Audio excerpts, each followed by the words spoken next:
Hello everybody, Niki is with you, and today is the day when I can no longer say, "Hi, my name is Niki, I live in St. Petersburg City," simply because I'm not in St. Petersburg City anymore.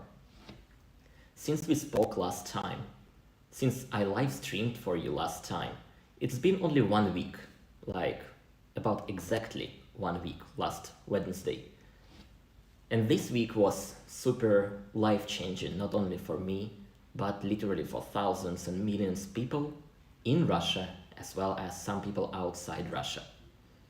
In this live stream, I'm gonna tell my story of what happened during this week, what changed my decision to stay in Russia, because at first I really wanted to stay in Russia for longer, did not want to leave. And then share a story how exactly the process of leaving was going. I think it will be interesting to share some little details because it honestly was bizarre. Yeah, right now the chat is closed. I think it's very hard to manage it in the beginning of the live stream when I'm sharing a story. But in 20 minutes, I'm gonna turn on the live chat and I'll have my amazing moderators standing together with me against spammy and trolly comments if you have any.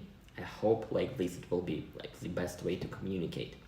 Well guys, first of all, hi, my name is Niki. Let me try again. It's so unusual actually to see. Hi, my name is Niki and I'm staying in Istanbul city. Yeah, I didn't want to keep it secret or anything like that, just straight information, straightforward to you. I left St. Petersburg city. Right now I'm staying in the biggest and the largest city in Turkey, if that's the largest. In my perception it is Istanbul, and I'm going to stay here for the next 1, 2, maximum 3 months.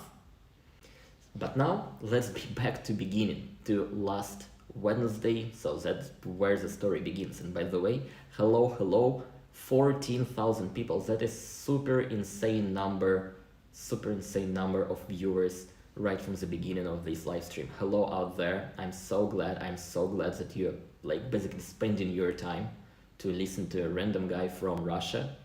No, not from Russia anymore. I mean, not in Russia anymore. So what changed since last week is the very first thing that I want to share with you. Back there in September 21st, Mr. Putin and basically Russia announced partial mobilization. All right, that time we had a lot of concerns about this. We didn't know what exactly it means, what exactly means partial, and what are we basically going to do now? What can we do about that stuff? Many people decided to leave straight away. Many people were taking time to actually see how exactly it's gonna be working. As for me, my first initial thoughts were I'm gonna stay in Russia for longer time because that's what I planned to do. And I'm gonna see what is happening, what is going on, and then I will adjust my decisions to current situation. Apparently, I was surely not right having that mindset, and I realized it after first having hundreds and hundreds and hundreds of messages from you guys. Literally, people were not just commented something like Niki, you should leave.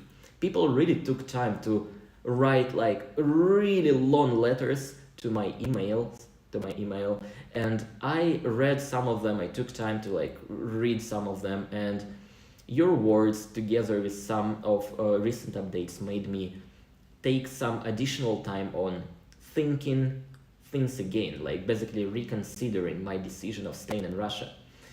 I decided to leave on September 22nd, and that was not easy decision. That was not easy decision, but that was the most logical, the most rational decision. I understand that. The reason why it was not that easy for me to decide to leave, even seeing everybody wanted to rush out of Russia. I see my blogging friends leaving Russia real soon. I see my real life friends thinking about leaving as well. And anyways, I've been having a mindset that I'm gonna stay in Russia at least until the new year, and maybe even until the end of the end of next year's spring. And the reason is simple. I have two reasons. The biggest one is my girlfriend, Lisa. I'm sure some of you have seen a few videos from like earlier on my channel. You saw Lisa over there. She didn't appear to my channel like for quite a long time, but we are together. And she is a big part of my life, like relatively a big part of my life. And originally I wanted to wait until she is graduated university because she's still a student, the last year student, and only by that time leave Russia together. Eventually both of us wanted to leave and start something like traveling the world adventure, whatever it is. So I had this very strongly in my mindset to leave Russia by the end of her study, and maybe leave Russia like half a year earlier, because long distance never works, at least for me, and that's really tough decision. I did not even consider it. That's one of the reasons why I did not leave Russia back in February, back in March, when I see a lot of people like leaving, like a lot of bloggers as well, like hi Roman, hi Zach, hi Natasha, hi Konstantin. Who else can I say hi? Hi Crazy Sergey, and I'm sure there are more and more who left. Yay, but all the recent events, thanks to this week, made me reconsider my decision to stay, and I understood. All right, maybe right now I'm staying in St. Petersburg and I do not feel any personal danger, and that's the things that actually did not change in my mind. I think if I stayed for, let's say, 1 week, if I stayed for 2 weeks, if I stayed for even 2 months, most likely, personally, I would be okay.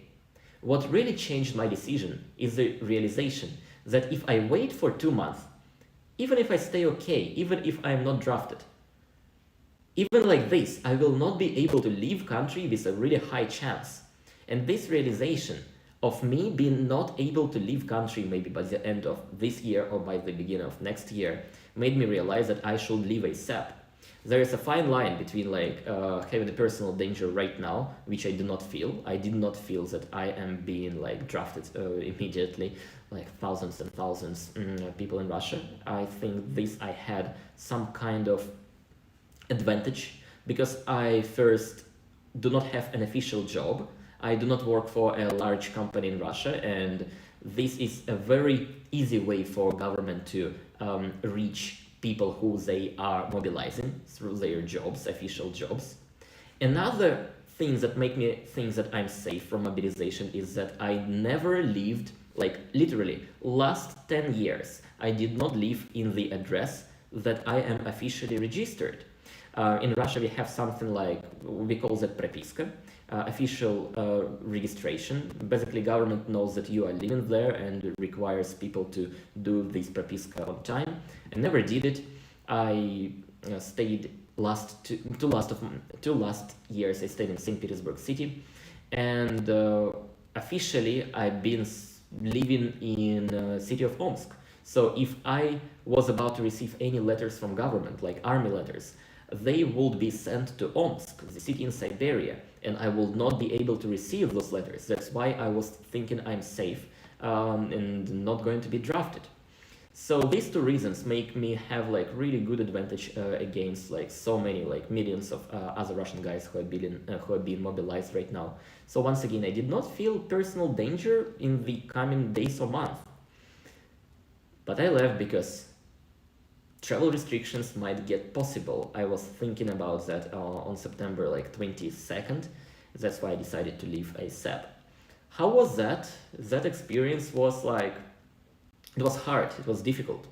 Can you imagine, you are living your life in the city you really like and enjoy being in. I'm talking about St. Petersburg.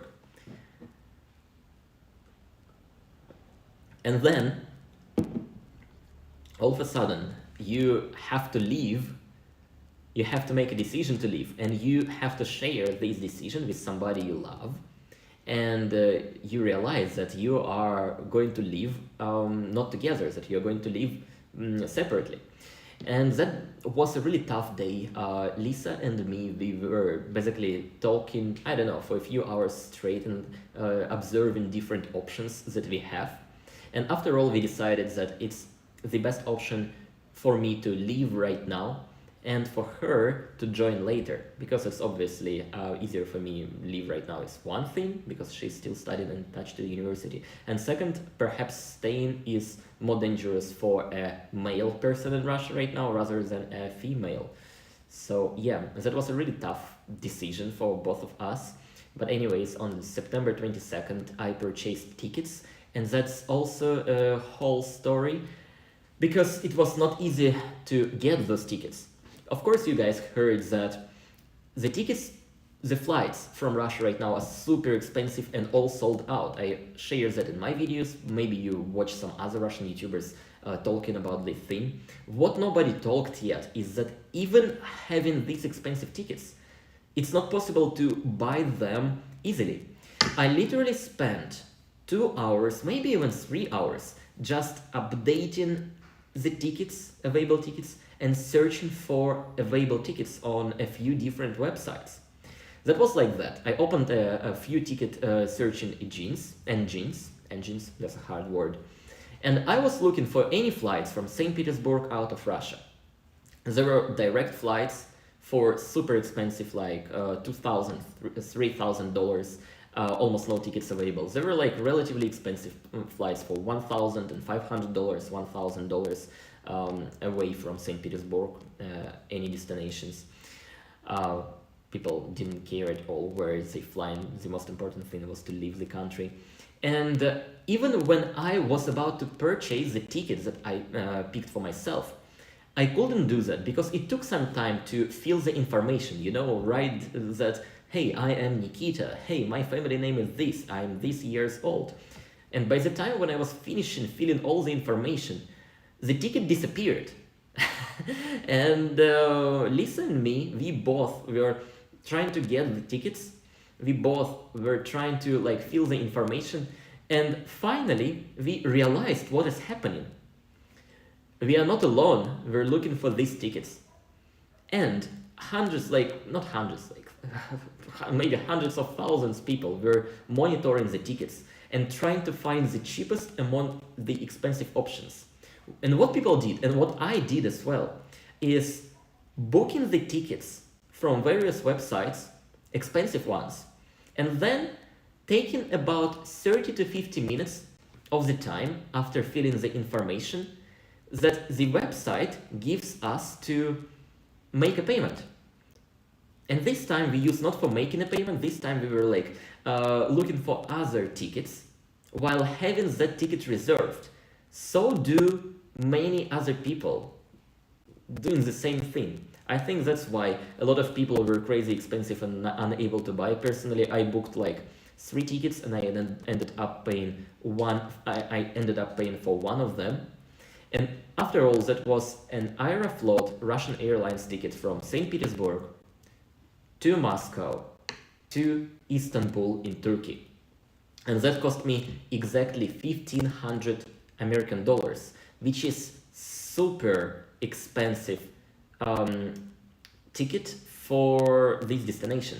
Usual price for that ticket was 15,000 rubles or about 200 to 150 American dollars, and now it's 5, 6, 7 times more expensive. And the ticket that I got was not the most expensive, it was just expensive.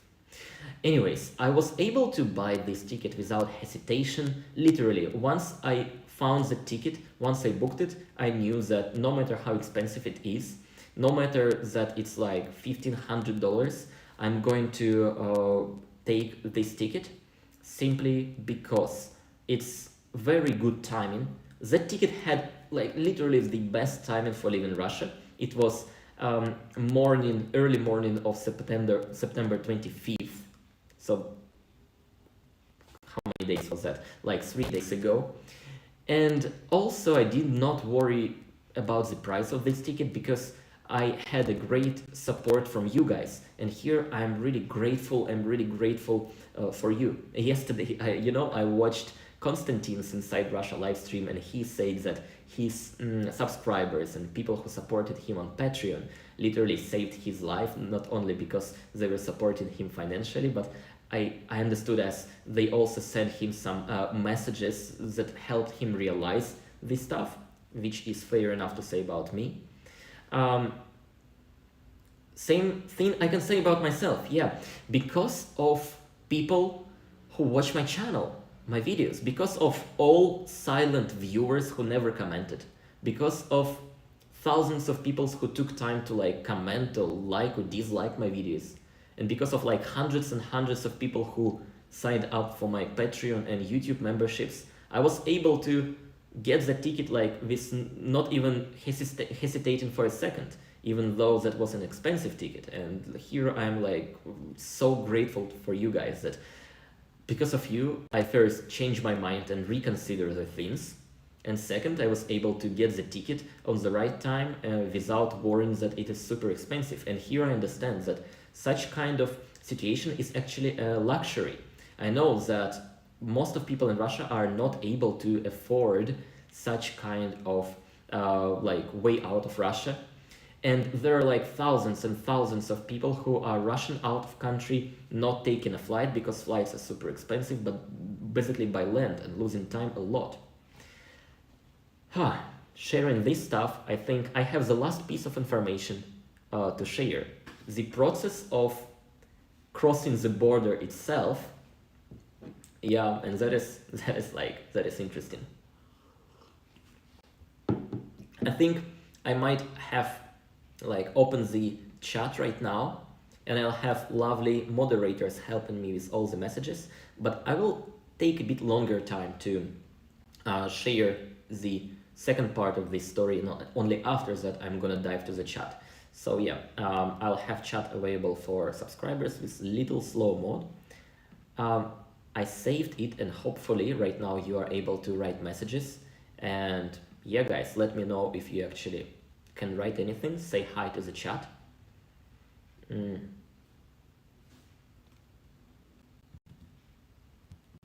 Yeah, and hopefully everything is all right.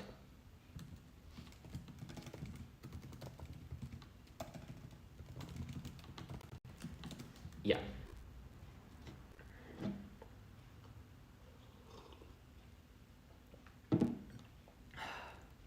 Well, guys, so the second part of the story goes like that. I had 48 hours, 2 days, to figure things out, to pack my luggage, pack my things, to spend time with my girlfriend, and then live the life that I was living for the last like 1.5 or even 2 years. That was not an easy thing to do, and literally last days I've been just spending together with Lisa. And what we did was totally normal things, totally ordinary things. I did not do anything special that time. Literally what we did is spend time together, had very slow breakfast, slow talks. We watched quite a lot of TV shows. We watched Game of Thrones, and we walked a lot. We spent some time playing board games. So that was all ordinary, but really quality, really good time with her, which I am really grateful to have. And after that, I packed my things. I had a small city-sized backpack, and yeah, then I left. Small city-sized backpack, a small cabin-sized luggage bag, and I went to the airport. I arrived to Pulkovo airport in the morning of... No chat feature? All right, that's all right. So that was early morning of September 25th. And what I did, simply arriving to Pulkovo airport, waiting for my flight, and seeing a lot of people who were doing the same thing. Basically, the airport was empty, as it should be at night, but still all flights were sold out, so I saw quite still a good amount of people over there. And once a flight was announced for boarding, I saw many more people appearing near the gates, basically gathering at one single place. That was very interesting experience to see. At St. Petersburg, nobody asked me anything. I literally came to Aeroflot check-in, and they asked me like, where are you flying, sir? And they said, Moscow, then Istanbul. What's your luggage? Do you have any luggage? And yes, it goes directly to Istanbul. I took my ticket, the boarding pass, and I passed the I don't know, something like boarding control. I got on the plane, nothing really happened on the flight to Moscow. I arrived to Moscow, and that was the first 6 hours of my journey. The flight took about 1 hour and 30 minutes. The rest of time was just waiting. Interesting thing might be happening on the border between Russia and Turkey when I was taking flight in Sheremetyevo airport in Moscow.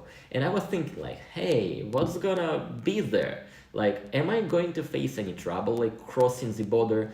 Is there anyone monitoring my channel? Am I in the list, or it's just paranoid things that I don't really have much in my head? Like, I was purposefully keeping it in secret that I'm leaving. I did not tell it anyone, to none of my friends. I did not say it even to my parents. I did not say it to my mom. I said it to nobody but my girlfriend, because we were like together at that time at the same apartment, buying tickets together. And the only problems that might appear out there if I really was monitored or anything, or added to the lists. I don't know what is that, but nothing like that happened. And I was like normally crossing the road, not the road, crossing the border. The line was going really quick, and the only questions that I had, that I was asked, was, when did I get ticket? When did I purchase ticket? I answered as it was on September 22nd, a few days before taking a flight. And then the custom officer, he just said, have a good flight, goodbye, and gave me passport. He actually was the only custom officer on Russian side who was smiling to me during my like last 10 or 20 times when I crossed international border. That's hilarious that it happened actually this time, having a smiley custom officer under such circumstances. Yeah, what can I say else about this crossing border experience? Since I arrived to Istanbul city, I started to receive news updates and messages from people saying that Russia is getting some restrictions to people leaving the country. And what can I say for sure? On the day when I was leaving, there were no such messages. I did not see any message about that the time I was taking a flight and crossing the border from Russia, like leaving Russia. So I think I got really lucky to actually make the decision ASAP, like reconsider things quick. And also very lucky at choosing that ticket to Istanbul, because that was leaving early on September 25th. And next day, literally next day when I arrived here, I started to receive some messages about people who were getting refused to leave the country. First, I thought it's some kind of like fake information or anything like that, but then every single day till today we got more and more and more and more people to turn from the borders, basically saying you cannot leave Russia. Right now it's still not massive, still majority of people can leave, but there are some cases of people who are getting like turned from the borders, and I'm glad that I did not have even a slight chance of being among those people. I'm so glad that I was like lucky enough and had your support, guys. That was huge. Let me gather my thoughts a little bit. I feel that I speak a little bit too fast and like jump from one thing to another. I still do not see the chat. I still haven't finished with the story, but soon enough I'm gonna get in and gonna try to like answer as many of your questions as I can, because this experience of crossing the border, of leaving Russia at this historic time is hysterical. Yeah.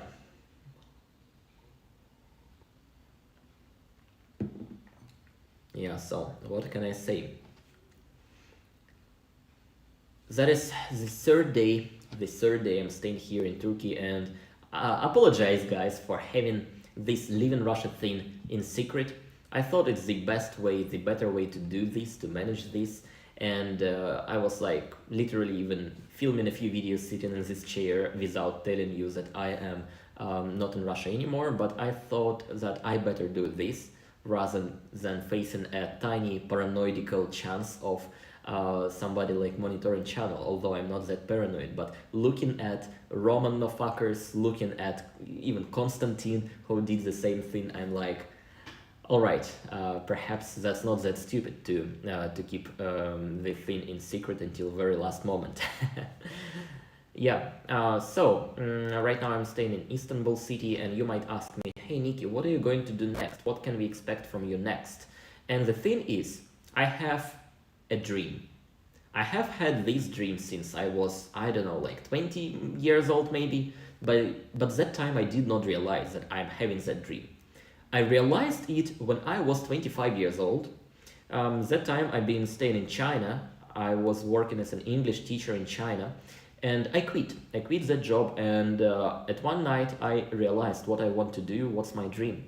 I wrote it in a tiny book, I decorated it with some drawings, and I have that book right at this apartment right now, and I'm going to share in my, I'm gonna show you that book maybe in my future videos. That's cool stuff, like sharing a dream like that with people. And basically that dream was, I literally wrote this down in that tiny notebook. I want to be able to afford traveling anytime I want, anywhere I want, anyhow I want. So basically my dream was to travel the world, to explore different cultures and different countries. And I wanted to do that first by myself, and then when I met Lisa and we got closer, I understood that I want to do that with her. So basically right now what is happening is my dream comes closer under really terrible circumstances. I am pushed out of Russia, literally forced to leave Russia with all these circumstances. And I'm pushed to, I don't know, follow my dream, I guess. I'm staying in Istanbul for the next 2 months, I think. And then I'm gonna go to another country to stay another 2, 3, 4 months. And then I'm gonna go to another country and then to another country. And after all, maybe someday I'll find a place, I'll find a country or a city where I'm going to basically stay until the rest of my life. Although I don't know when it will happen, when I'll be like 29, when I'll be like 39 or 59, or I don't know what time it will happen. What I know for sure is I love traveling, and I'm going to travel since this time to live in Russia, and I'm gonna do that together with Liz, hopefully. And you guys gonna see it on my channel. I'm not going to keep it entirely on updating Russia. I already mentioned it a lot of times. This channel is about myself. It's about my experiences. It's about things that are around me. And right now, when updates from Russia is like, it's needed for the world, I keep doing it. But someday, of course, it will not be forever. Someday I'll shift to more cultural, to more educational maybe, to more travel content, stuff about countries, stuff about people, stuff about culture. So yeah, that's what I have in my mind talking about the future. And right now, let's tune into the chat. Maybe I missed something, maybe there is some information that you would like to know, maybe there is something that I haven't shared to you yet. So I have a chat opened. I see a lot of messages being broadcasted there, and I have no idea how to manage this chat. I also think that my moderators have no idea how to manage this chat as well, because like literally so many of them. What I'm going to do is I'll first see all the messages from your donations on YouTube, because it's simply easier to like sort it out. And if there's any questions, I'm gonna reply. And also, if there's like any questions, like really relevant questions there in the chat, please, my moderators, text me on Discord. Just if you see any like really interesting questions, text it to the Discord. I'm gonna see it and I'm gonna reply. Right now I want to say hi to 23,000 people watching. I saw that the number was higher when I was sharing the story, so right now it's a bit lower. That's still in like unimaginable amount of people watching me right now. Hello guys, welcome, not welcome, greetings from Istanbul. Whew. Feeling relieved to be out of Russia right now, especially after receiving all the messages, all the news about how the mobilization is working right now and how people are getting problems basically passing the borders. Yeah.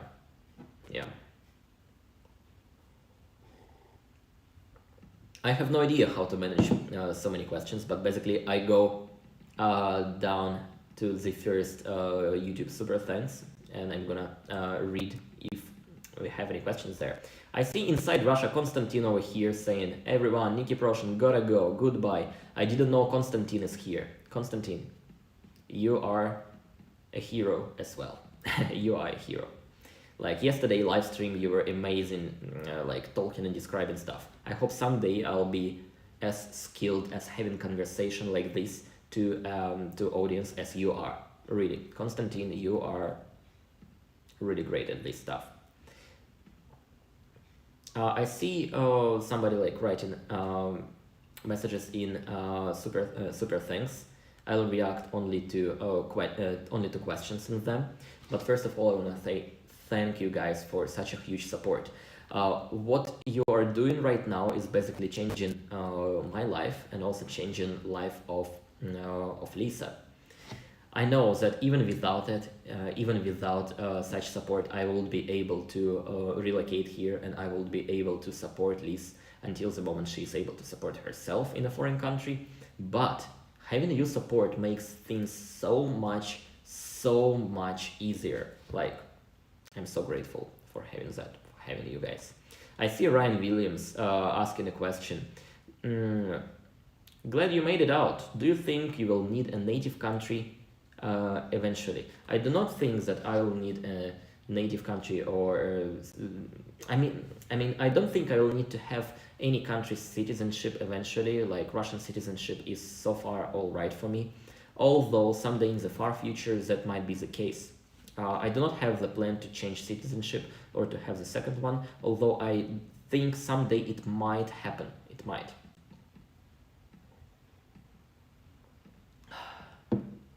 A lot of messages I see simply like saying good luck and glad you are safe now. It's like, it means a lot, guys. Like, I'm very bad at showing my emotions, or like basically saying that I'm touched, but guys, believe me, I'm touched.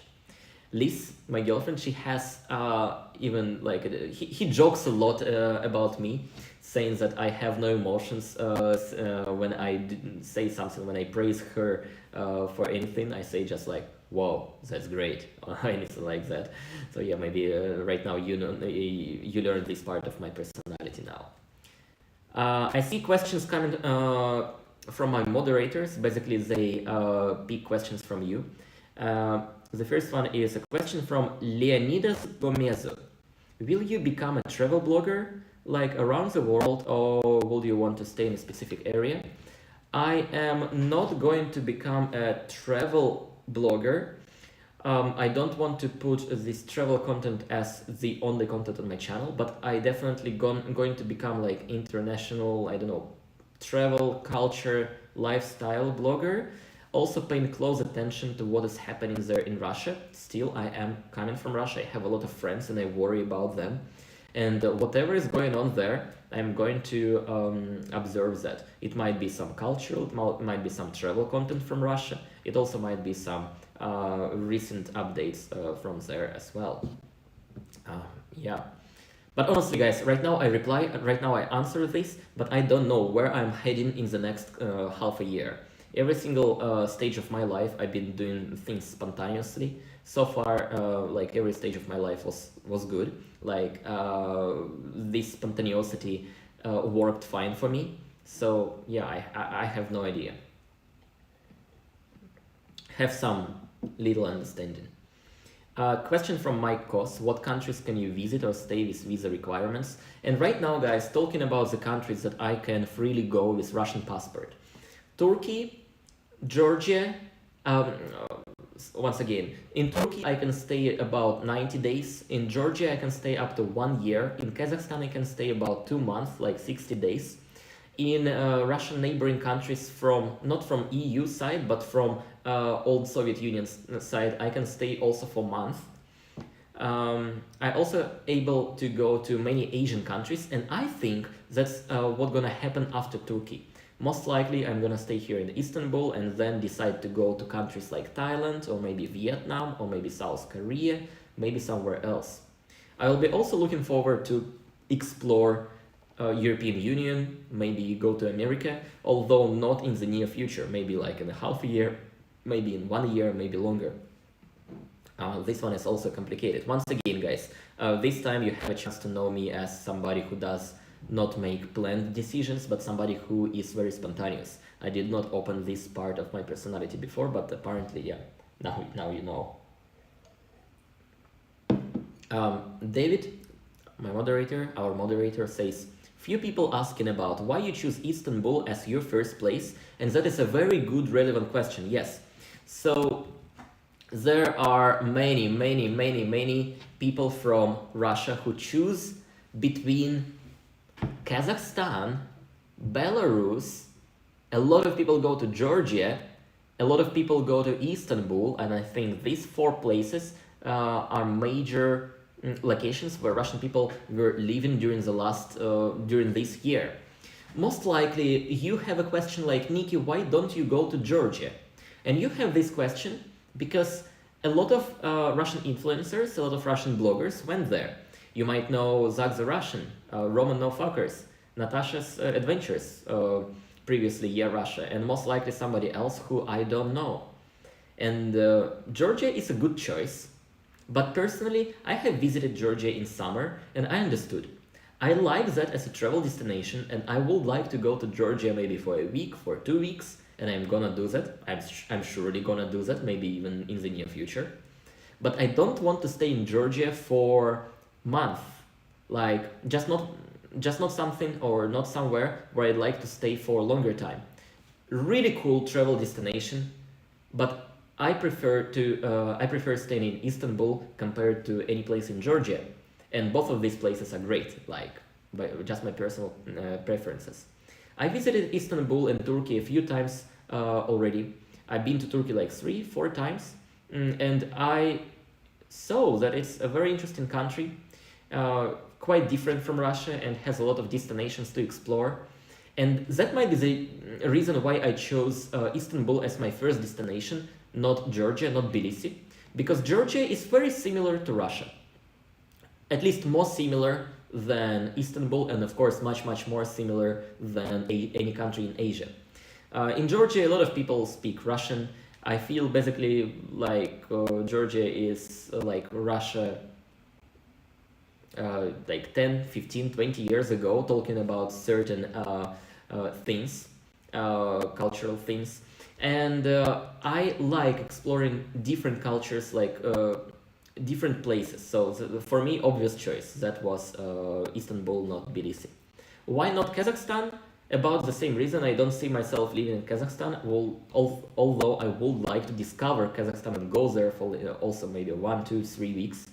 Why not Belarus? Oh no, mate, you don't want to go Belarus if you escape in Russia from mobilization, because Belarus is basically sending these people back. Yeah. Why not European Union? Because I could not receive visa for European Union ASAP. I never had Schengen visa, and that is a long process right now. And also, I do not have any attachment to European Union. I'm really into Asian culture. I'm really into Asian countries, and I want to go there eventually. And for EU or for America, I want to travel there and see if I like there or not, but definitely not choosing as the first place running out of Russia. Yeah, so that's the mindset. That's the mindset. Few people asking if Lisa is able to come with you and if she has plans to join me and when. So guys, I can say for sure, right now she is able to join me even this moment. I see all the donations that I'm receiving in the live chat. And guys, the amount of support you're sending right now is enough to buy a ticket right now, right tomorrow, for Lisa to come here. That's like, I'm a little bit shocked to see such huge support. Yeah, and eventually she will come. Right today we had a conversation. Today Lisa and I had a phone call we talked like 2 hours straight and then talked for another half an hour straight. And we made a decision that she will join me in the near future. And I'm going to help her to make it happen.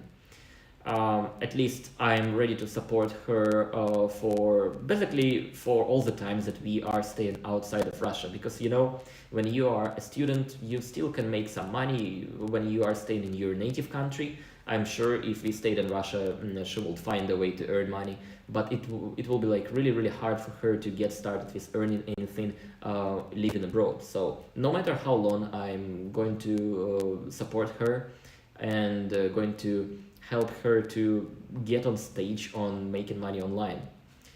I think yeah, in the near future she will gonna join me here in Istanbul, and then future shows where we are going to go next. Yeah, she also loves Istanbul. We were visiting Istanbul 2 times together because during coronavirus that was the easiest destination for us to go from Russia for a vacation. So yeah, she will surely enjoy here, and she will surely enjoy Asia, as we have very similar mindset about those countries. I also see other questions. People were asking like, what countries can you visit and stay with visa requirements? Oh, I just answered that, right? Somebody asked, was curious how your mom feels, or if you asked her opinion, or maybe you say this and I'm behind this. Okay, so question about mom. Funny thing, but I don't know how funny it is, but it's funny for me. She didn't know that I'm leaving. I did not tell anyone that I'm leaving. And I gave her a phone call already when I was in Istanbul. I'm like, Mom, I just relocated. And she was asking like, oh, wow, where? How far from the downtown? And I said like, not very far from the downtown. And she thought I'm staying not far from the downtown in St. Petersburg. Then I showed her a window and she's like, wow, where is that, Niki? Why you didn't tell me? I'm so happy to see that you moved out of Russia. Like, she understood that it's not Russia. And I told her I'm in Istanbul, and she says that she feels great relief that I left Russia, because she was really worried about me. Worried first about mobilization, and also worried a lot about me as a YouTuber, because like my recent content this year was really close to getting political, and she was not just worried, I'm sure she was even scared for me posting such stuff. Even though I felt okay for myself to post all my videos, she was totally not comfortable to see that.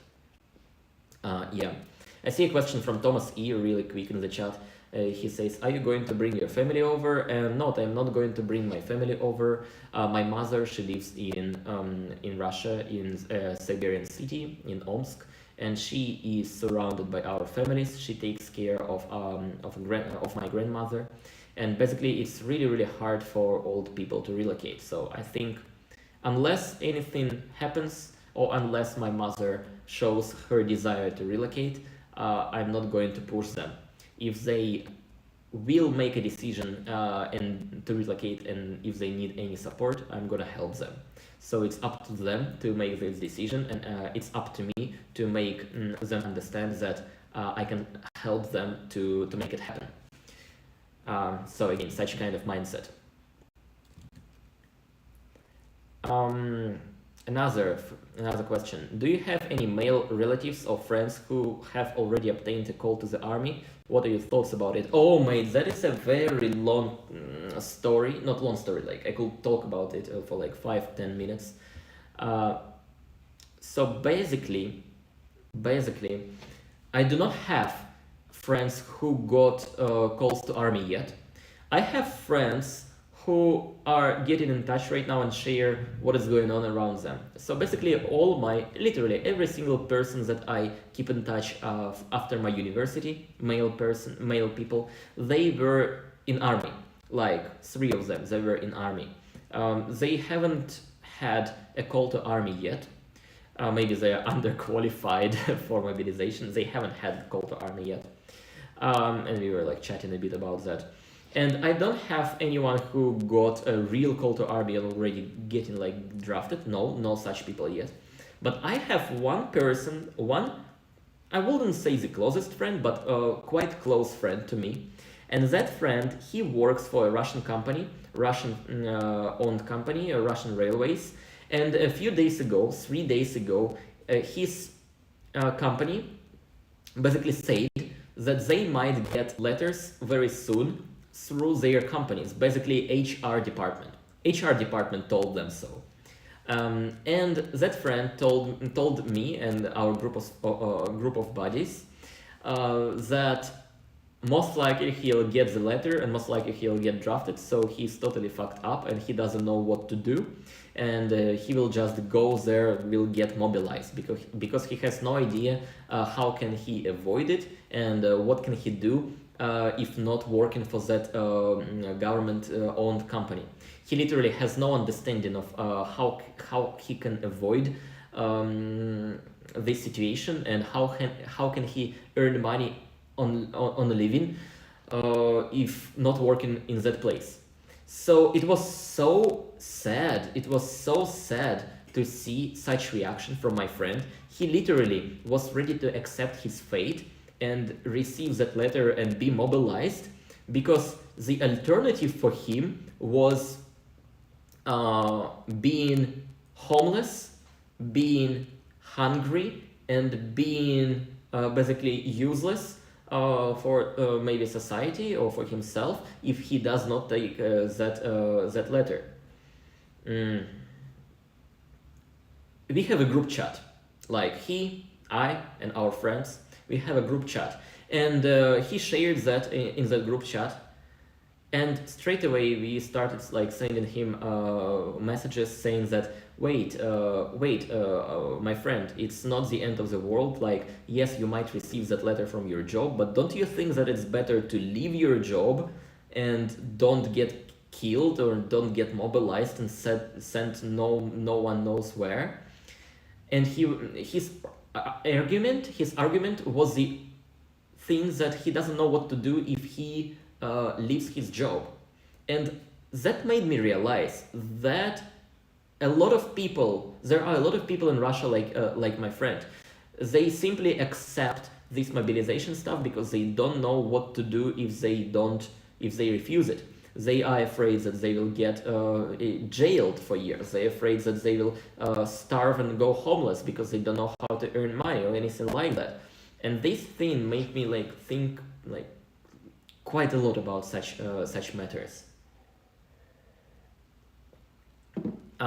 In our chat, we were talking to him that it's surely better to be even homeless than going to be mobilized. It's better to get in jail than get killed out there for things that is happening right now. But yeah, I also sent a message that if he's really in trouble, I mean financial trouble, surely we will be able to somehow feed him or find a place to live. But I don't know if he took it seriously or not. Yeah. Anyways, there are a lot of people who have no idea what to do, but just accept this fate of being mobilized, I guess, especially in provincial towns. I see somebody says hi to Zangief in the chat. I'm not sure if Zangief is still here, but hi. Zangief is the last man standing from Russian YouTube, Russian English speaking YouTube, who hasn't left yet. Yeah. Zangief, I hope you're alright. I hope you'll be alright.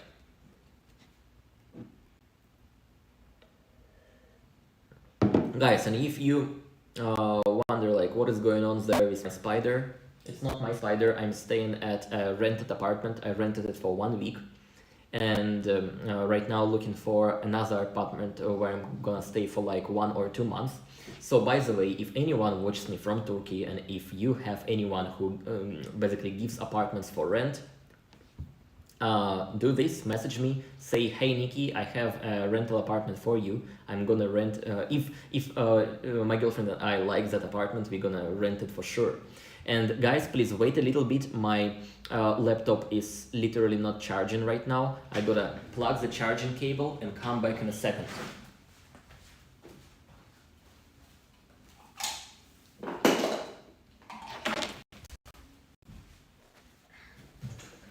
Okay, problem solved. So continuing of this little announcement for my Turkish people or foreigners who live in Istanbul, if you have any apartment, rental apartment, email me about that. Just title apartment in Istanbul.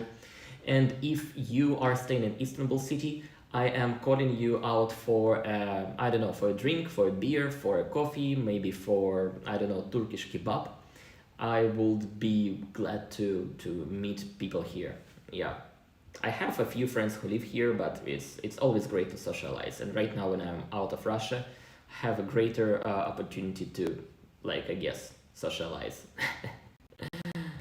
Yeah. A question. Are you able to access your money while staying in Turkey? That is a very important question. Again, money related question, but I guess that's what it comes to, right? When you are relocated, the only problem, the only thing that might solve all your problems when you are going to live in another country is money. Like, am I right? I think I'm right. If you have money, you can basically solve any problem related to relocation. You can get an apartment, you can get food, you can get, I don't know, get around locations, basically buy something that you left at home and don't have right now. So yeah. And a question from Melissa. Are you able to access your money while staying in Turkey? The answer is yes. I was really, really lucky to have a summer vacation to Georgia. And you know what happens in Georgia? People who go to Georgia, I mean from Russia, they open bank accounts. So right now, yes, my Russian bank cards are useless. I have a couple of Russian bank cards that are still with me, of course. I can use them if I want to purchase anything inside Russia. And they are useless outside of Russia. Right now, I go to any kebab place, I go to any coffee place, like any shopping mall. My Russian card, doesn't work. What I have is foreign bank cards, bank accounts that I opened in Georgia specifically for using it during international travels. And I'm lucky to do that on time. I did it in summer, in August, and I'm using that bank card right now, so I'm able to access money. First, money that I had in Russia, and second, I'm able to access all the earnings that are coming from my YouTube channel or from my Russian club. So yeah, I'm happy to have that.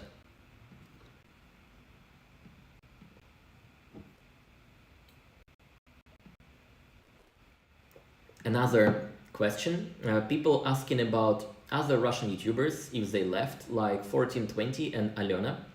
I'm honestly not sure about 1420. First of all, I'm not sure where he's staying right now, Danila. And second, I'm not sure even if he left. I'm not sure if I can actually say that.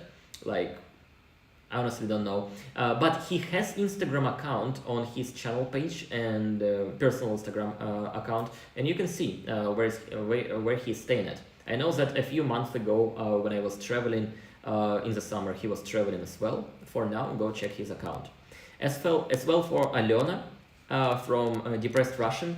The last time I saw her saying anything about leaving Russia was 1 week ago, and she was saying that she's not ready to leave. But I don't know. I also was saying that I'm not leaving 1 week ago, and then in one night I realized that it's time to go. Yeah. Whew. many questions, guys. People asking, can you tell where you are staying right now? Are you staying in a hotel or a guest house, rental place, a friend's house? So I used to rely on myself in any life situations. I do not like staying at friends' houses a lot. I do not like asking for a place to sleep like overnight from people. I want to be in control of a place that I live. So basically, I did the same thing here. I found a rental apartment for a short term, like on Airbnb, and I'm gonna stay here. I rented it for 1 week. It was not the cheapest apartment in Istanbul. It's also not the most expensive apartment in Istanbul. It's rather affordable, and it is same price as I was paying for my last apartment in St. Petersburg.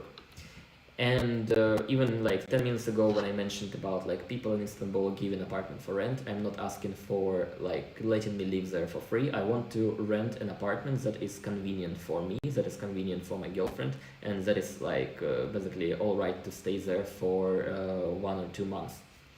Yeah. Same when I'll be going to, let's say, Thailand. I'm going to rent apartments there, not hotel. I don't need a hotel for like 2-3 months, but apartment to stay for sure. And I usually use booking.com or Airbnb for finding such stuff. Interesting thing about Airbnb, really small detail, back in Russia, when I was leaving, September 23rd, I was looking for a place to stay in Istanbul, and I found out that I don't want to stay in a hotel, I want to try apartment, and I could not rent an apartment on Airbnb. It literally says that sorry, you cannot book this apartment because you are from Russia. I had my account registered on my Russian phone number, and simply because of that, Airbnb did not accept my bookings. And I'm like, what the heck? Like, what I'm going to do next? And booking.com was an alternative option, but thanks to Natasha, a shout out to Natasha's Adventures, who is staying in Tbilisi now.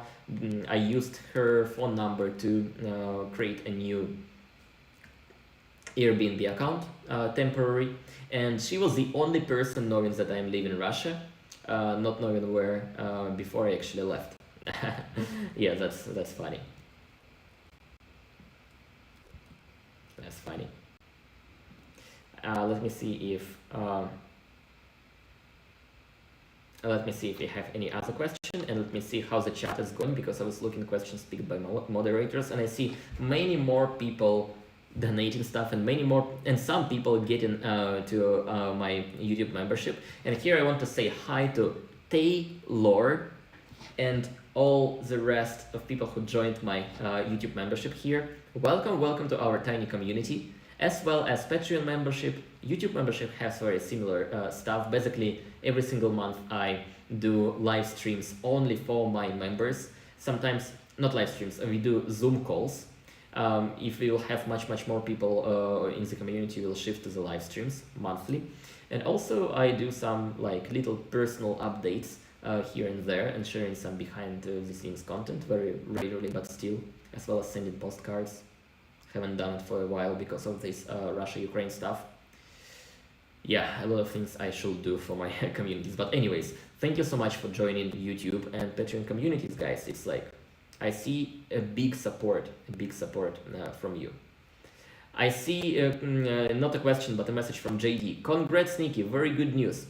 Thank you so much. It's indeed very good news for myself that I was able to leave Russia and change my mindset. I'm glad that you basically not pushed, but maybe made me able to shift my mindset. Somebody says, thanks Natasha for helping out. Yes, because of Natasha, I'm able to stay in this apartment and not at a random no-name hotel. And this apartment is cheaper than any hotels that I'd like to stay in the city. Yeah. It's over, but it's all right. Somebody was asking, like, is Istanbul expensive? How expensive is Istanbul city? And the thing is, sound lags a lot. Guys, tell me if the sound is lagging or not. Like, is the sound all right or not? So basically, Istanbul is not that expensive compared to Moscow or St. Petersburg, but more expensive. Talking about renting apartments. Because foreigners cannot rent apartments as easily as local people, and right now the demand on apartments is higher, so it's like more expensive. In St. Petersburg, I will rent a place to stay, a place to live for maybe, I don't know, 30% cheaper, 40% cheaper than here in Istanbul. But the rest of the things, like transportation, like food, like clothes, is cheaper here because honestly, Turkey is experiencing a very terrible situation since the last year. They are in the crisis. Their currency is, I don't know, downgraded like 3 or 4 times, literally within 1 year. And right now, Turkish people are struggling because of that. But for foreigners who are using foreign money, it's actually a good situation because everything looks cheap for them. Like today I was at Starbucks. And I couldn't believe Starbucks was overcrowded because they kept their prices as low as maybe half a year or a year ago. And I saw people getting coffee, desserts, some food and sandwiches, which are expensive in Russia. In Russia, people go to Starbucks to get a coffee, a drink, and they almost don't get their food or desserts. And here in Turkey, every second person was getting that. So, because Starbucks was not raising prices here, I believe. And it's like really affordable right now. But on the other hand, it's hard for Turkish people to actually live. I think I'll make a video on that. Sometime. The audio is lagging. Some people say the audio is fine. Yes, the audio is lagging. It might be because I am live streaming with my phone with not external microphone, and maybe something is like happening. I don't know. Anyways, I'm gonna stay here for like 10, 20, maximum half an hour. It's taken already 1 hour of me staying here. My laptop is literally burning. Anyways, I will stay and try to like explain things behind this live in Russia and give you some additional information, because I feel that it's first of all interesting for you, these details, and second, it's like we are living in historic events. I'm tired of living in historic events, but we are still doing that. Never look back. What is there? What is there, guys? Back of me. It's not moving. Maybe. I hope it's not moving.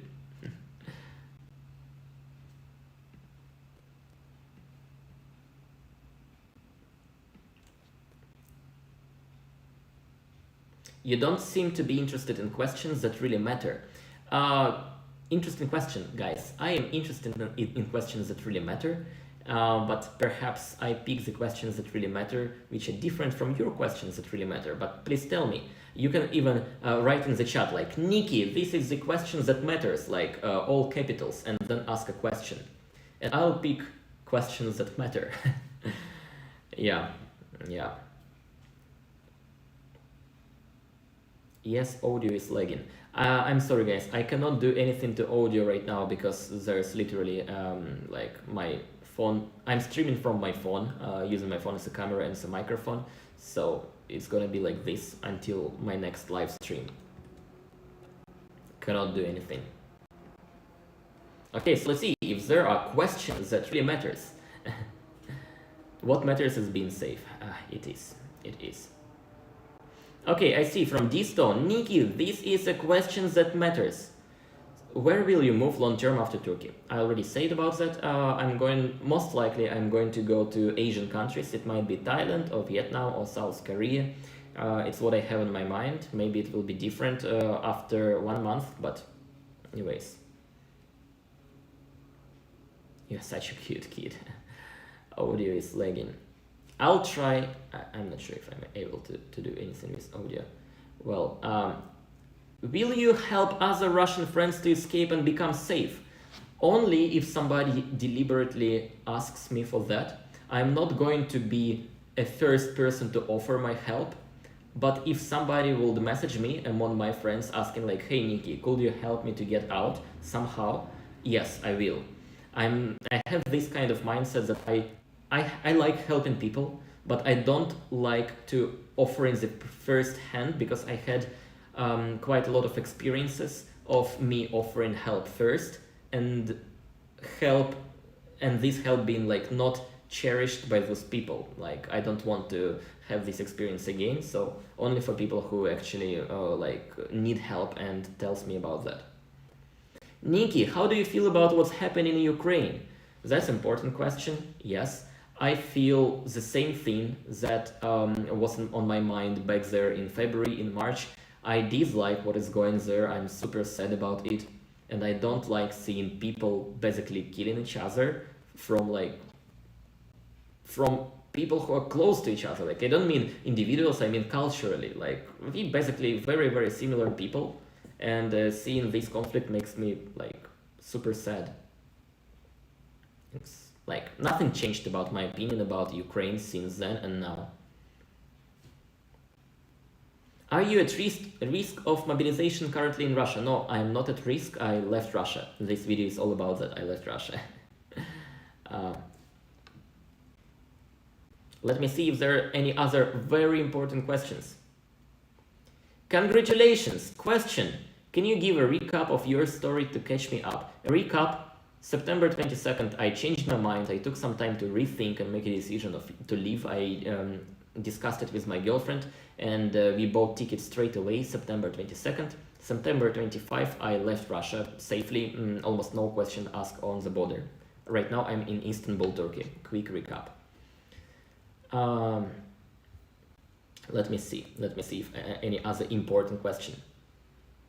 How is your family? Is everyone safe? I believe so. My family is kind of divided into two parts. My mother separately, my father separately. Looks like my father is doing pretty well, and my mother is all right as well.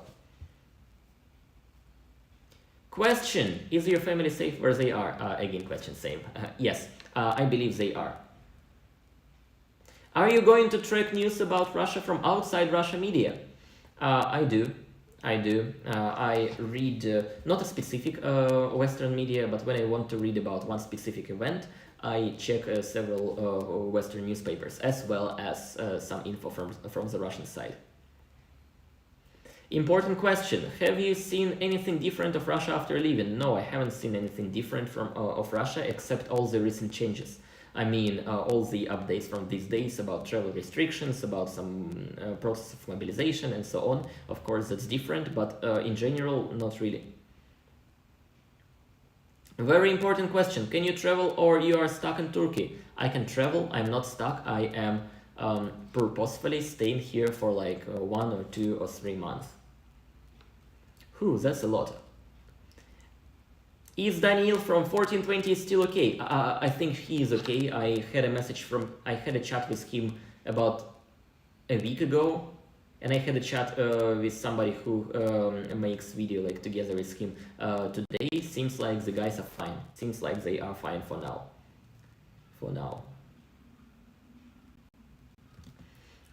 Please give me 20 seconds. I try to figure things with my audio. I'll basically try to do something to make it work better. If it doesn't work, there is nothing I can do. So right now I am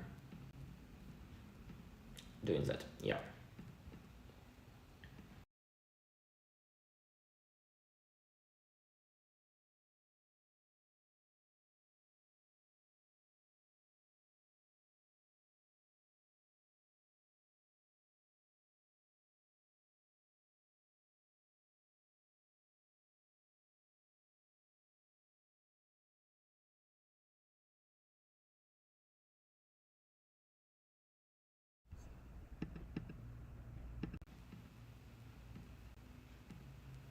Well guys, if it doesn't work right now, I don't know will anything work or not. I'm still here with you for another, I don't know, 10-15 minutes. So please let me know if the sound is all right now or not. I hope it's better. If not, sound quality is fine. All right. So guys, let's see other questions from you. I also check what my moderators text me. How long are you allowed to stay in Turkey? So I'm allowed to stay here up to 90 days within 180 days time period. So taking half a year, I'm able to stay there for 90 days. Then if I stay here for 90 days, I will have a break for another 3 months. I have to take a break, and then I can come back again. A lot of people feel that Russians are leaving Russia because they don't want to fight, not because they oppose the war. Do you think this is true? I think that is true. I think that a lot of people are leaving Russia right now because they don't want to have any personal danger of being mobilized and sent near Ukraine or to Ukraine. Not just because they oppose the war. Right now they faced the physical danger or possibility of physical danger. But it doesn't mean that they are opposing the war. It doesn't mean that they are supporting it. It means that they are living, in my opinion. People mostly living right now because they are scared for their freedoms, but also they do not like what's going on in Russian politics and with Ukraine. Like for me, it seems obvious, although I'm not sure if I'm like 100% correct or not. Question: do you worry about not being able to go back to Russia for a long time? A little bit, a little bit. I love Russia, but I love Russia as a country to explore, as a land, as culturally, like, I don't know how to say that in English, but I like the country, not the government. And I have traveled across Russia quite a lot during the last 2 years. And oh mate, I really liked exploring Russian Far East. I really like Baikal Lake. I really like locations around St. Petersburg city. And I hope one day I'll be back to see my family, to see my friends, and to experience this traveling Russia again. And I'm a little bit worried and concerned that this day might be not very soon. I don't think I will come back to Russia before this madness is over. Like, for sure, that's like a one-way ticket for at least, I don't know, for years. But it's not the first time for me to get one-way ticket. That's all right. That's all right. Questions that matter. Wait, where is that? I lost it. The chat goes so fast. Will you still have to censor your words? For example, special military operation instead of war because of relatives like your girlfriend you have in Russia? I don't think so. Like, even before I was saying war and like it was all right, I used and special military operation in context of like saying it like that. And I also was saying war since, I don't know, since March or April in my videos. That time I make this decision and I'm all right. So I will not censor my words because of my relatives, because I do not believe anything will happen to them, because like we are separated. I'm here in Turkey, outside of Russia. But I might censor some words if I think this is too much. Like I saw that Zach the Russian, I don't know guys if you're familiar with Zach the Russian, but he's also a Russian guy who lives in Tbilisi now. And in some of his videos, in the description, he writes stuff that I will never write on my channel. So such kind of censoring I will do, but I will not think that I censor myself because of my relatives staying in Russia. Ooh. Questions that matters.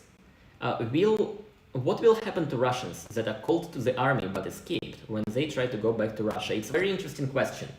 First of all, if somebody gets called to army and then leaves Russia and leaves successfully, on his place, I would not come back to Russia before everything ends and we have some, I don't know, some examples what happens, because nobody knows.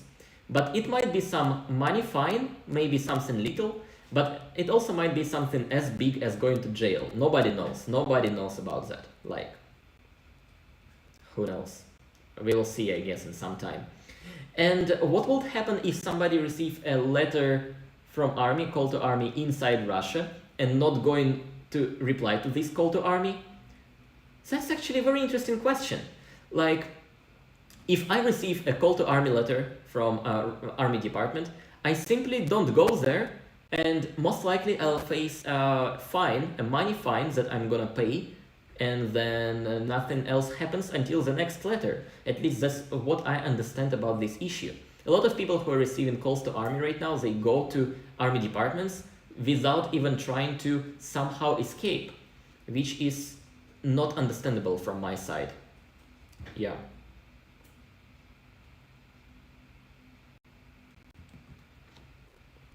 All right. A question from Lawrence. Important question.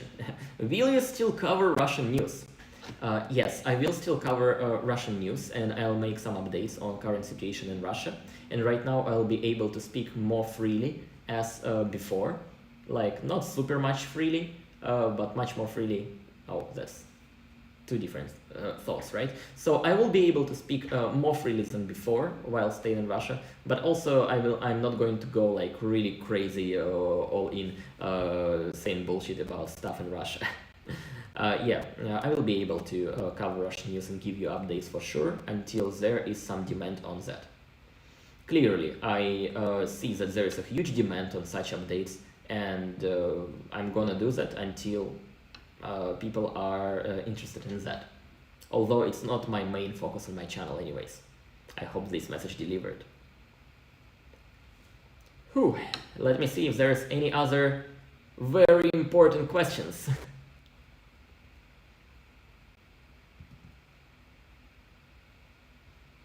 Let me see. What will Russian resistance become when all intelligent people flee to abroad? I don't know. For me, it sounds like a rhetorical question that I'm not going to answer.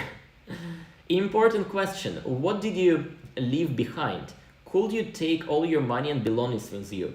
So the real important stuff that I left behind is not stuff, is somebody.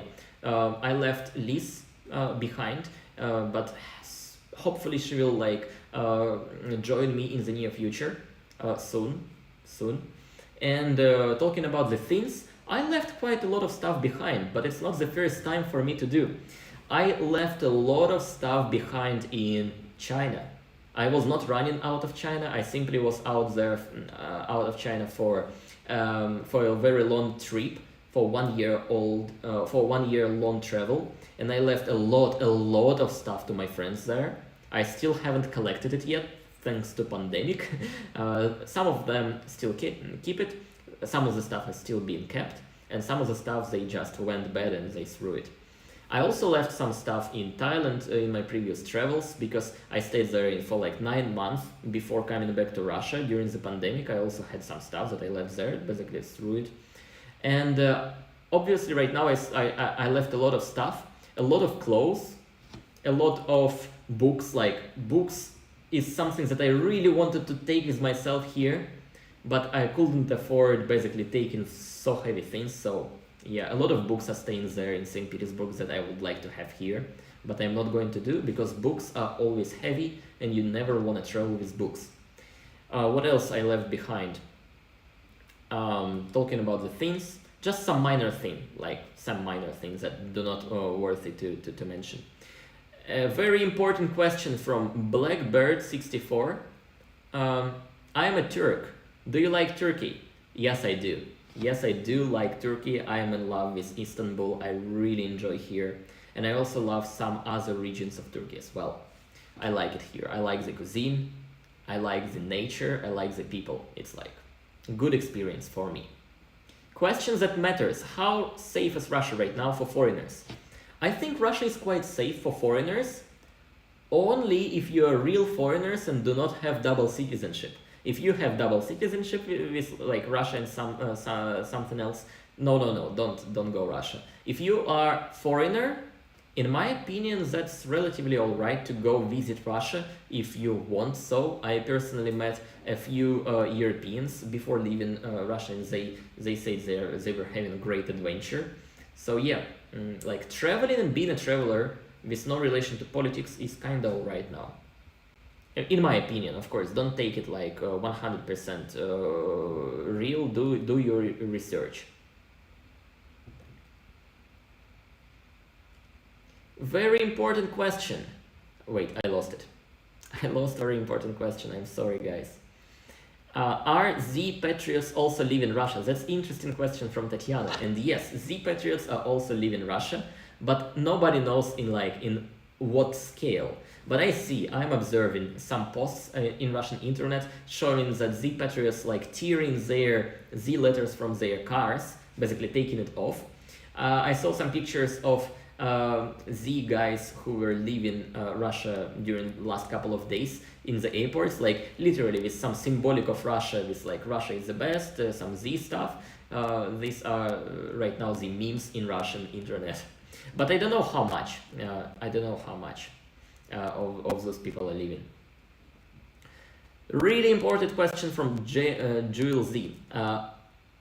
Z. I hope that's just your last name.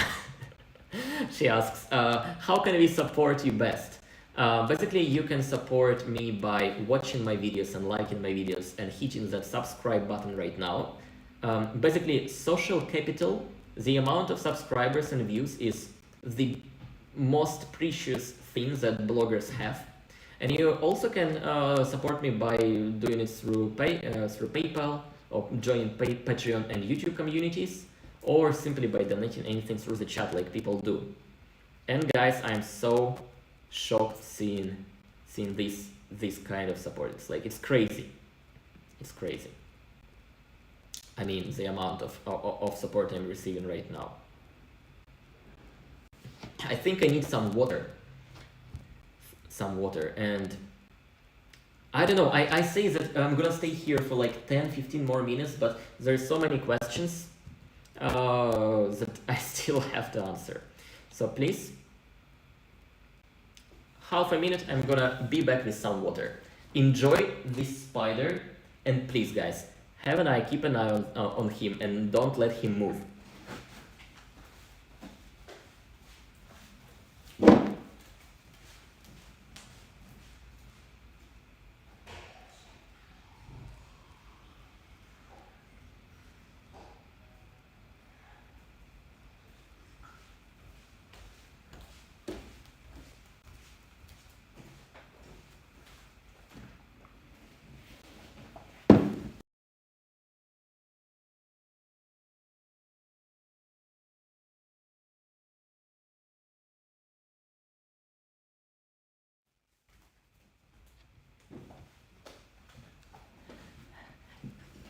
Also, I just got a phone call.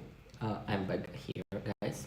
I got a phone call from my landlord. I don't know why he did it. Maybe I'm talking too loud. So I'm gonna give him a message.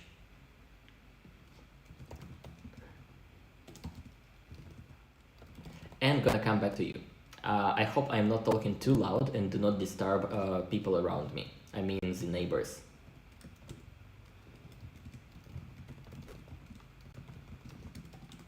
Alright, nothing bad happened. I'm not disturbing anybody around myself. So yeah guys, coming back to the chat, I see 13,000 people being basically here online, still listening and watching. Thank you so much for staying with me, and I'm still staying with you, continuing our conversation. Like, it's really hard for me to stop any live stream, like not only this, but every single live stream when I see there's still some people watching me. I'm thinking like, mate, people are spending their time and they really want to hear something from me, although I don't understand fully why, but they're doing it. All right, I'm staying with you. I'm dedicating this time for you. Yeah. So let me see some other important questions.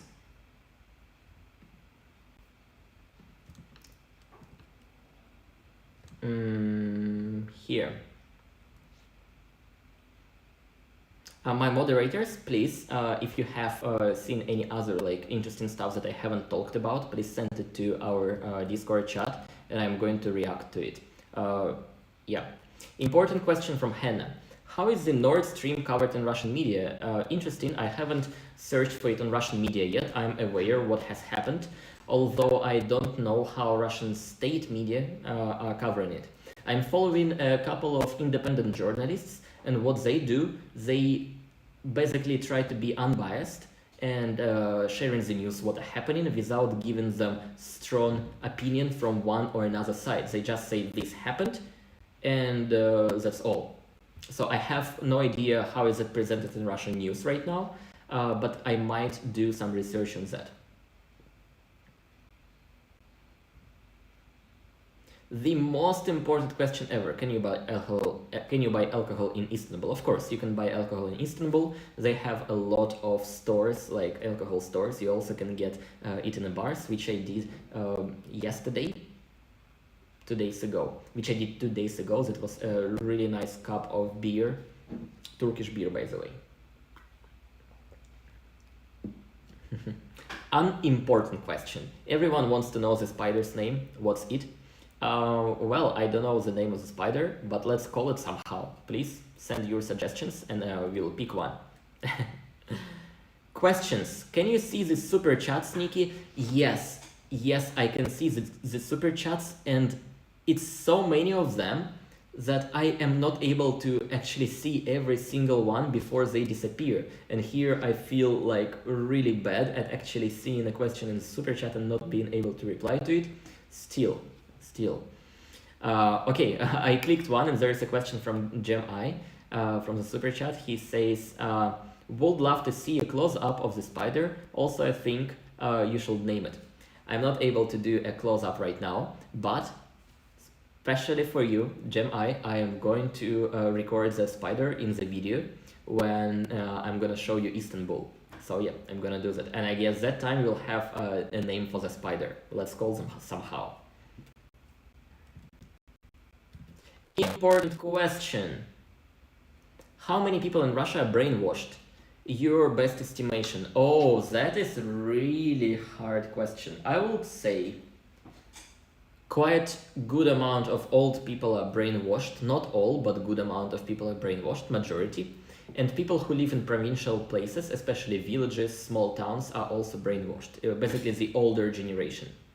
Most of people who work at school, most of people who work at government-owned companies like, I don't know, Russian railways or something like that. Most of people who are in army are brainwashed. But brainwashed in like, I don't know in what way, because of specific of their jobs, they are working basically for government, they do anything what government wants. We have elections in Russia, we see a lot of teachers, a lot of Russian railway road workers, a lot of army guys basically going to vote the way that government needs them to vote. It's like happened all the time. As well, old people brainwashed. How old? Old for me is like above 60. Above 60 pensioners, people who are retired, they are. As well for Russian young people, I don't think that majority people are brainwashed. I think majority of people are actually like dislike what is happening between Russia and Ukraine, and they don't believe our government much. But we also don't have a trust that we can make a difference. Yeah.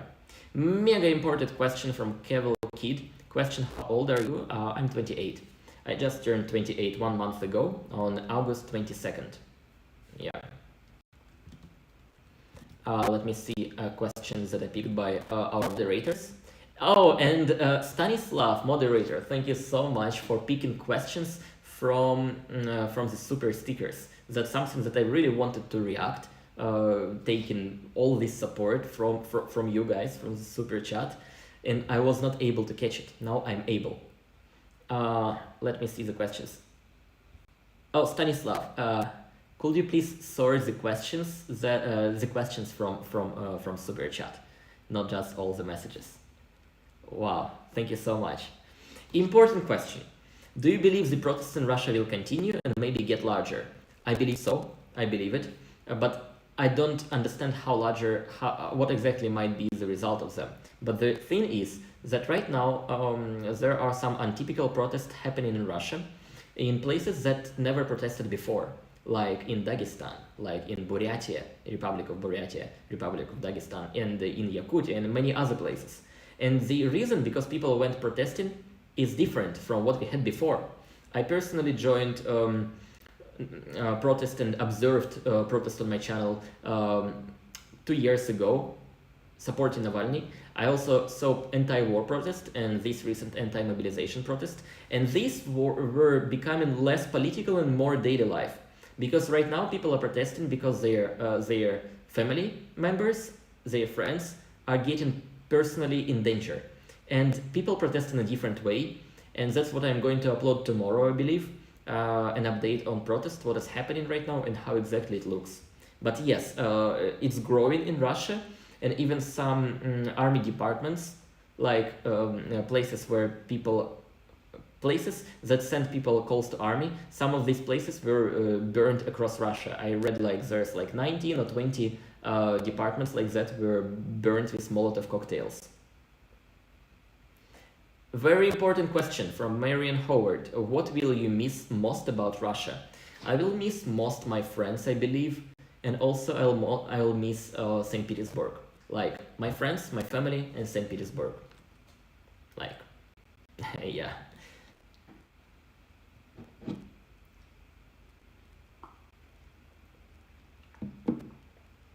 Important question from the amazing bad boy. Will you explore the area around Istanbul? The ruins of the city of Troy, perhaps? The thing is, yes, I'm going to travel around Istanbul. I'm going to travel around Turkey for some time, basing in Istanbul and going to other places as well. So yeah, I think I will do. I don't know exactly what I'm going to do around Istanbul, but I'm film a part of it, and surely I'm going to share it in my videos. It will be like updates from Russia and vlogs from Turkey, and maybe some cultural stuff from Turkey as well. Yeah. A very important question. Can you slow chat through YouTube Studio? Yes, but not right now. Right now we have a slow chat for 15 seconds. Perhaps I might get it. I might make it slower next time. What happened to your apartment in St. Petersburg? So basically, I lost $500,000 because I moved earlier. I was renting an apartment and I had a down payment, not down payment, but you know, like money that you give to a landlord in case you break something if you are renting, and this money are being returned to you when you are moving out. Is it a down payment or something like that? Please teach me, educate me the word in English. So basically I lost deposit. So basically I lost a couple of days of my renting of that apartment in St. Petersburg, and I lost my entire deposit, like $500,000. I did not hesitate like losing it, and I just, when I received a message from my landlord, I simply replied, okay. Like I did not want to argue, I did not want to like do anything about that. So basically, it's lost money. It's like same as paying overpriced price for taking a flight. Deposit. Okay, thank you so much for educating me this stuff. I see a lot of messages from super chats, and most people say like, glad you are safe, glad that you are out, glad that you are safe right now. You are amazing. Thank you so much, guys. Thank you. I appreciate. I see super thanks from Toby. He says, Niki, I'm coming to Istanbul too next week. Please try my favorite dish, Iskandar kebab. I tried Iskandar kebab for 3 times. I loved it. Welcome to Istanbul. And once again, if anybody is staying in Istanbul and wants to catch up for a coffee or for a beer, preferably beer, just, I don't know, email me and I'll gather a small group of people, I don't know, a small group of our community to go hang out together. Do you think you can spy Russia and you will be safe in Turkey? I don't understand. What do you mean spy Russia? I can do updates on Russia as well, similarly as I did before. Niki, keep up the good work. Thank you so much. Appreciate. How to become a chat mod. So basically, I keep this as one of the benefits to my Patreon and YouTube members. What I typically do is when I need chat moderators or when I need somebody to help me sort things out about my YouTube channel, about videos, I write about that on my Patreon and YouTube member only feed, and people reply. Right yesterday I was needing more moderators to have in this life and in the future lives. So what I did is I wrote a Patreon post, a YouTube member only post, and people replied, and right now we are having amazing people helping me with the comments, which I'm really glad to have. How does it feel to be out of Russia? It feels good. Like, honestly, it feels good to be out of Russia.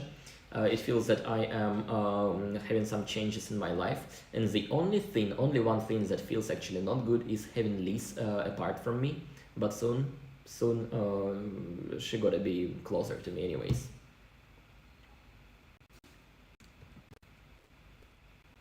I see somebody saying like, dude, you're free.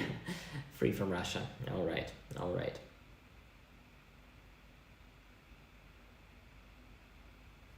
Let me see. So many important questions. Do you have a little guilty feeling that you are safe and others are not? No, I do not have a guilty feeling of that. that I'm safe and others are not. It's like I don't understand why I should be guilty for that. I feel not guilty. I feel gratefulness, and I feel like I'm really glad that I am having this opportunity to be safe, and I might feel a little bit sad for people who are not. And once again, there was a question during today's live whether I am going to help any of my friends, and I'm gonna answer the same thing. If anyone of my friends needs some kind of help from me and specifically texts me about that, then yeah, I might do some help to them.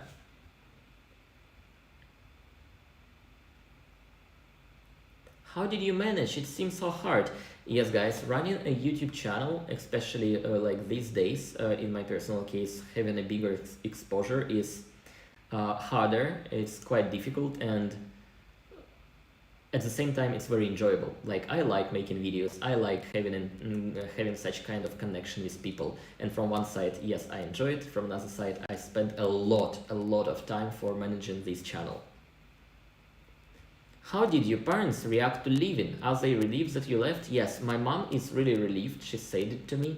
As well as for my dad, I did not tell him personally. I had my granny sent a message to him before me, and he said like, all right, like sent some kind of joking message, but I did not understand if he feels relieved or not. I'm talking about my father, but I think he is. Incredibly important question, and I agree, that is incredibly important question. How hard it is for Lisa to leave her family behind when she joins you? It's up to her to like share this story, and I don't know if she wants to actually say that, but it's not the easiest decision. It's like, it's not the easiest situation. There's no simple, no easy decision. Besides taking into account that leaving is the easy decision when you compare it to being mobilized, like in my case. Niki, you were not questioned at the border? Not, I was not questioned at the border, but one question. They asked me, when did I purchase the ticket? I say that I bought it a few days ago, a few days before taking a flight, and they were like, all right. I don't know what for they asked this question.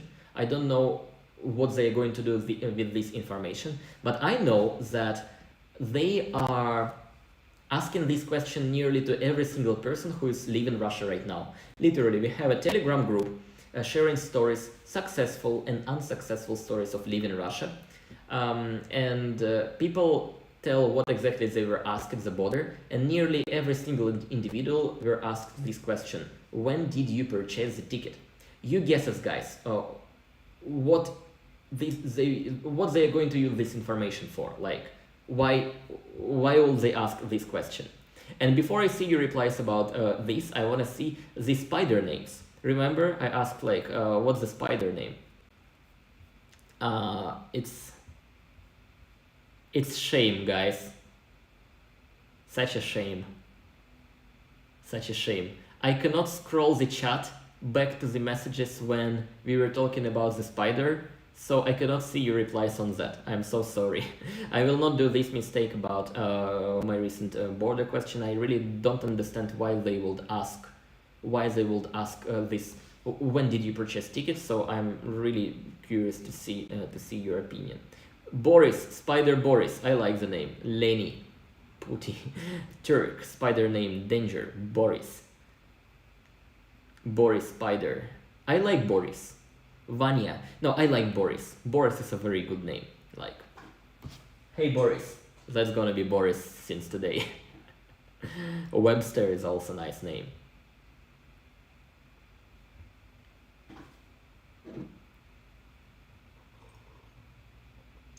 Yeah, I don't see any guesses on like why they want this information on the border, so whatever.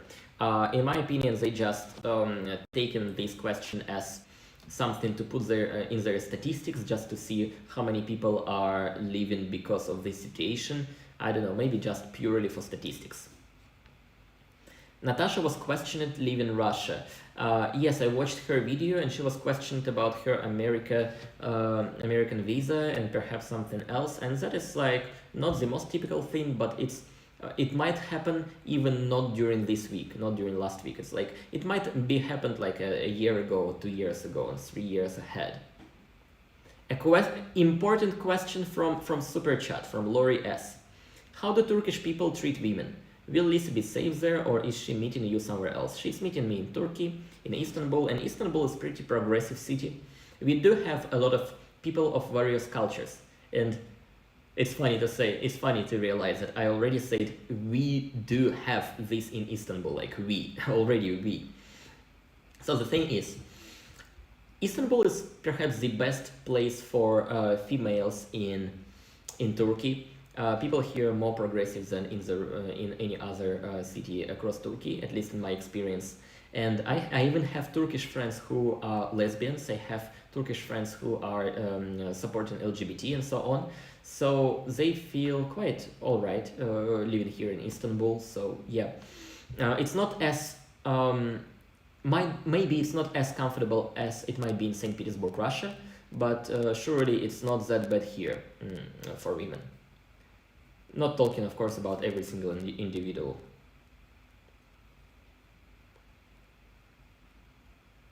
And not talking about politics of Turkey. Simply talking about foreign visitors, about foreigners who live here.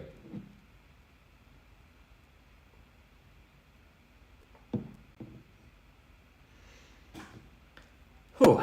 Well, guys, it's been almost 2 hours of doing this live. Now we are setting a border. I will not do this live stream any longer than 2 hours exactly. So when the time comes, I'm just gonna say goodbye. Before this moment, I'm still staying with you. It's like, it is the longest live stream I have. It's the longest live stream I ever had.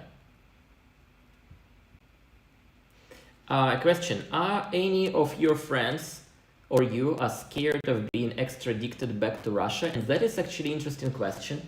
I am not scared at all about that. I do not think it will personally happen to me.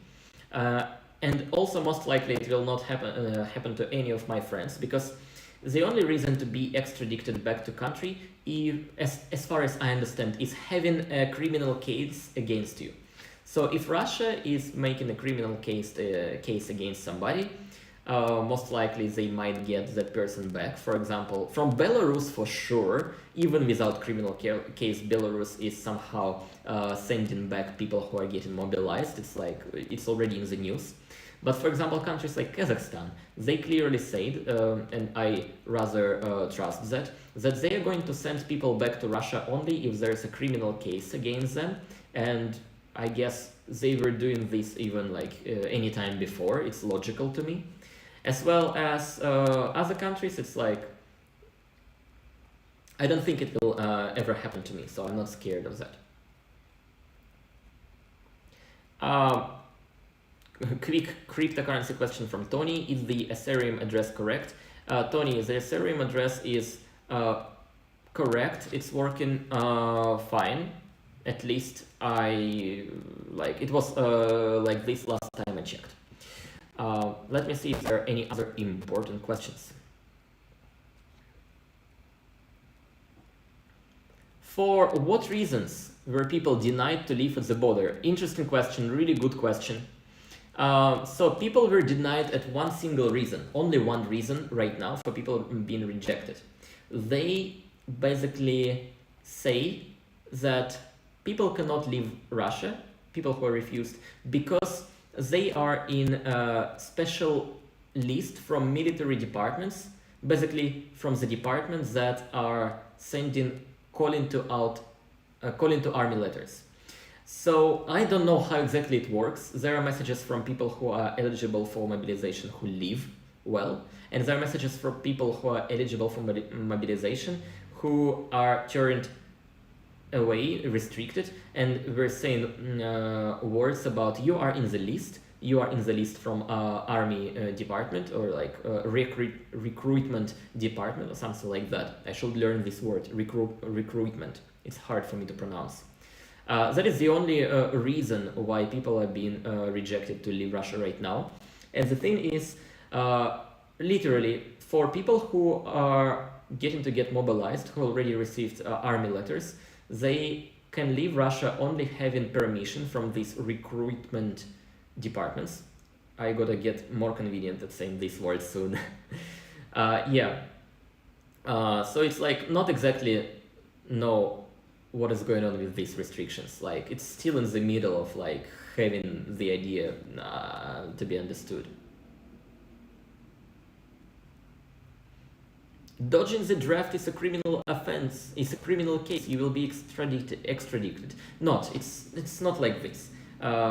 Dodging army, if you received army letters and if you went there and if you were receiving another legal documents that you are being sent to army, avoiding such draft, yes. Dodging this kind of draft is might be criminal case.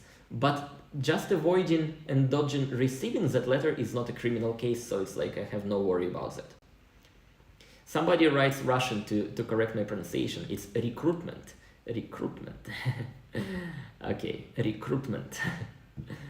Good English lesson. Good English lesson. I already speak for so long time that I'm being like repeating myself.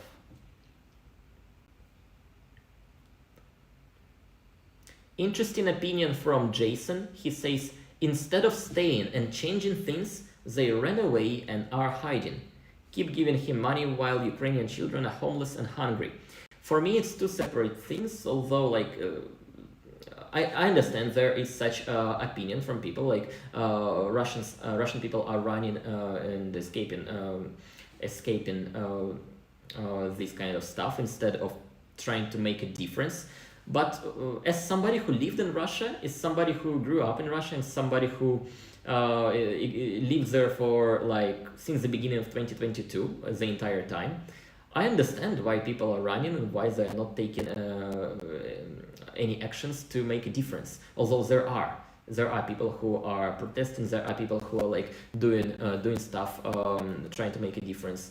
But the answer from the government is so strict, is so aggressive that people are simply scared to do anything. And I understand that, like myself too. I joined a couple of protests myself, and even being an observer from afar, even not shouting anything, even not like showing that I'm protesting here, just being there is a scary thing. So I understand why people are just running away. It's like I cannot judge them, as well as I cannot judge myself and cannot accept other people judging me just for that.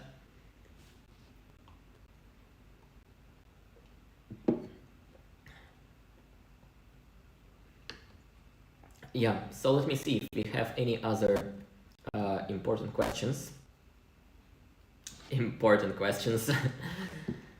Yeah, better being alive than dead. That's what we say to people who are getting drafted right now. Like there is a big campaign of like people who are against this stuff, basically telling and educating people that better to lose a job rather than go be mobilized. Better to, I don't know, better to pay a huge fine rather than getting mobilized. Better to leave Russia rather than getting mobilized. So yeah, I see people leaving. I see people live in Russia, and I understand why, and I support people who are escaping the country right now. Right now, much more people are leaving the country than it was in March of this year. And there is a question, important, going to war or to the jail? And right now in Russia, we have a popular opinion that it's better to go to a jail rather than going to a war. Like a lot of young people think so. Although a lot of people think that it's better not to go to jail, not to go to army, better it's just break an arm or better break a leg. And right now, this search of how to break a leg like spiked on Russian search engines. Literally, people were searching for that.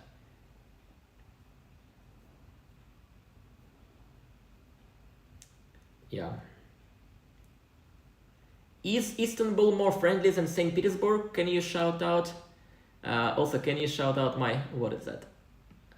I don't know how to read them. So sorry, mate. So Istanbul is friendly. St. Petersburg is friendly as well for tourists. So I don't see them different here. I feel comfortable in Petersburg. I feel comfortable in Istanbul.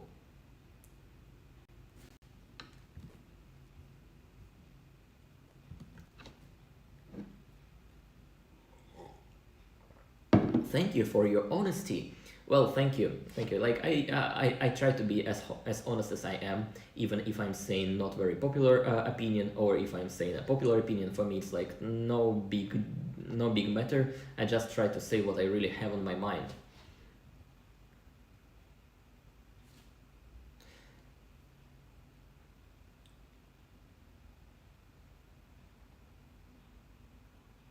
I see people like asking, hey, very important question, and then repeating questions that I already answered. Some even talked quite a long time already. I mean, for like spending like a few minutes, like 5 minutes for a question.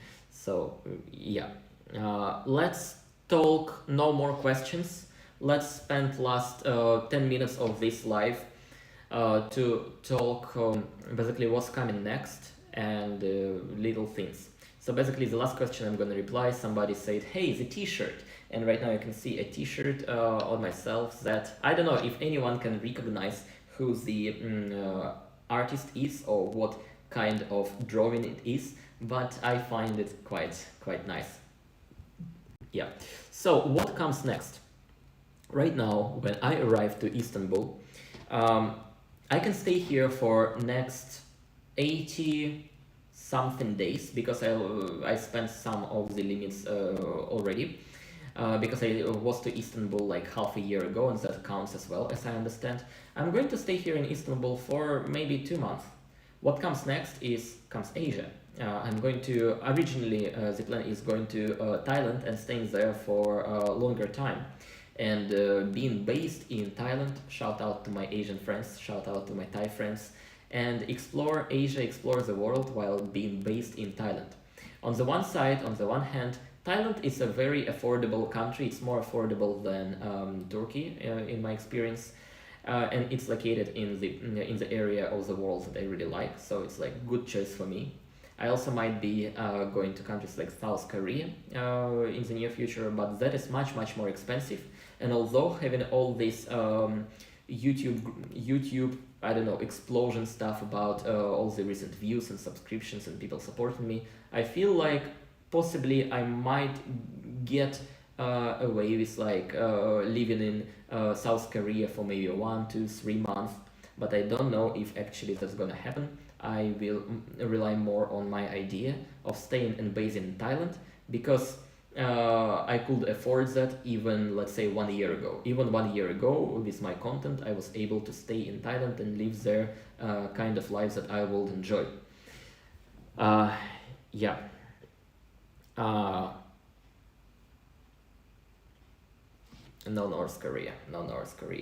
What about the videos? I'm going to do updates on what is going there in Russia, and I'm going to vlog from my personal life, daily life here in Istanbul, and it will be such a mixture of content. I hope you will enjoy it. I want to see the reaction of people. Will people watch anything from Turkey or not? Because during the last year, I've been basically creating content about Russia, even before this Russia-Ukraine stuff.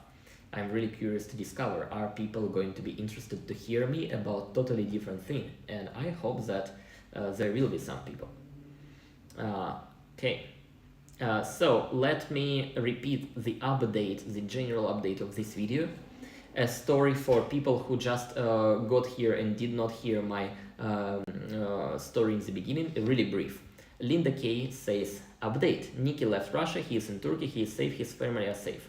And I'm going to like make it a little bit longer. So guys, if you did not hear my story, really shortly, I escaped Russia. I managed to leave Russia on September 25th. That was 3 days ago, and I decided to keep this in like not telling anybody, just in case.